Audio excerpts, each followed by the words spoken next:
What's up, guys? So I just came back from seeing the new Mission Impossible movie. That's number 6. Mission Impossible Fallout, I think that's what it was called. It kind of begs the question, how much more movies can they make? We have 8 Fast and Furious movies, and we have all those movies in the Marvel Cinematic Universe. Will Tom Cruise either be too old, or will he get himself killed doing one of those crazy physical stunts of his? But I'm not really complaining because I thought it was a good movie. I really liked it. A lot of people, I think, on Rotten Tomatoes have been saying that it's one of the greatest action movies of all time. While I wouldn't go so far as to say that, I think it is one of the better made action movies of recent memory. I mean, I like action movies in general, but I have a lot of complaints when it comes to close-up shots, when it comes to really fast editing to the point where I can't tell what's going on. And this is definitely one of the better-made ones. But first, let me go over my history with Mission Impossible. The first one was made like 20 years ago, based upon like the old TV series, long before I was alive. They definitely have gone through a dynamic change of style, of direction. I think it wasn't until number 3 or 4 that they found the right way to go. The first one was made by Brian De Palma, who is famous for his gangster movies, but also his thrillers, which handle erotic themes using the style of Alfred Hitchcock. I think it's kind of dated, but I've seen it a couple times, and I think it's well made. It has a lot of great sequences to it. The second one is the worst, undoubtedly, but it's a guilty pleasure of mine. I still get a kick out of it. It's the one made by John Woo, which has over-the-top action, bad acting, over-the-top directing. I still have so much fun whenever I watch it. I like it enough to think it's a good movie, but it's definitely the worst of the Mission Impossible series. It wasn't until the third movie that J.J. Abrams came in. The third one was the one I definitely liked the most because it was character-driven. It had awesome actors like Simon Pegg guy, and then it had that Philip Seymour Hoffman. Fourth one, I literally have no memory of it. I barely remember anything. I might have to rewatch it again. Fifth one, I remember last seeing in theaters. I liked it. I remember liking it. And now we come to number 6. This time directed by the same guy who did the last movie, McQuarrie. Of all the directors that have been making these movies, I think he definitely has the best grasp of understanding how to keep the Mission Impossible movies kind of realistic, but all the while making it seem totally impossible. It wasn't until like Mission Impossible 2 where all the crazy shit that I would expect of a series called Mission Impossible really took off. The later movies started becoming more grounded and a little bit more believable while keeping all those impossible stunts that Tom Cruise is so crazy enough to do at his age.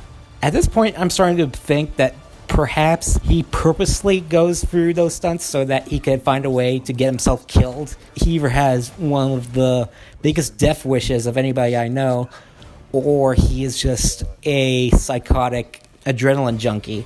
Either way, it keeps me entertained. It's in this movie where he jumps off a roof and breaks his leg, and I'm surprised that they actually kept it in the film. You can obviously tell that he was hurt in one shot, and he's limping, and then in the next shot, he's running. Bad continuing error. The action in this movie was definitely well made. I could tell what was going on. There were none of those close-up shots where I couldn't tell what was going on. It wasn't that bad of fast editing where everything is just pure chaos. My buddy Cranky T-Rex noticed this, and he told me about it, where the camera was just far enough away during the chase sequences where he could tell what was going on. And yeah, I really appreciated that. Nothing was really over the top except a few moments.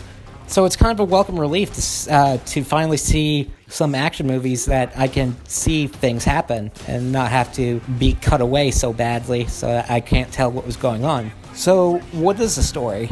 Well, it starts off with the IMF agents totally messing up their mission of retrieving nuclear weapons. One of the agents, Simon Pegg, is so caught up with the gunfight that he forgets to notice where the nuclear weapons are. Now they have to go find these weapons. They cleverly put up a hook where they make us think that the 3 nuclear bombs were detonated in the 3 most holy cities in the world. That's Jerusalem, Rome, and Mecca. And they set up a stage scene to extract information from one of the bomb makers, and they get Wolf Blitzer to have a cameo in it. It was a really well done scene. It's typical Mission Impossible, but it reminded me of a particular scene that happens in one of my favorite TV series, 24, where they set up having a terrorist think that his family was being executed by a foreign government, and he would have to give up information in order to save them. It was that similar,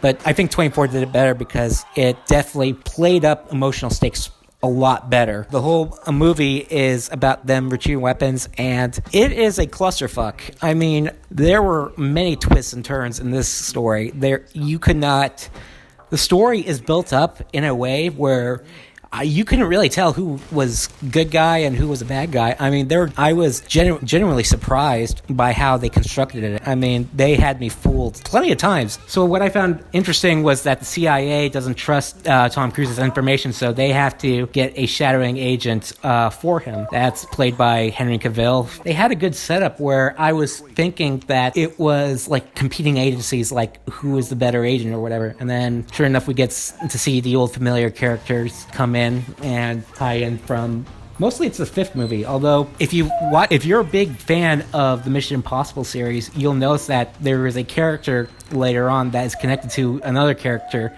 from the 1st movie. Pay attention to that. So I found that kind of interesting. The movie, I mean, it has a standard nuclear weapons plot. It has those usual spy tropes. I thought the acting was good. They had good people. Henry Cavill is pretty good. I find him a mixed bag where he kind of doesn't really emote a lot in some of his roles, but I found him pretty good in this one. I would say this is a good movie to go see. It's worth the ticket price of admission to go see in a movie theater. I guess there's a bunch of parts where it felt familiar for me, like the agents double crossing each other, or it's like a person is not who they seem. It kind of felt familiar territory for me, but yeah, I really did like this movie, and I would highly recommend you to go see it in the theater. If I were to grade it, I would rate it a 9 out of 10. Well, thanks for listening. Be sure to subscribe, share it with your friends, and be sure to see my other videos. Take care. Showtime. Oh my God.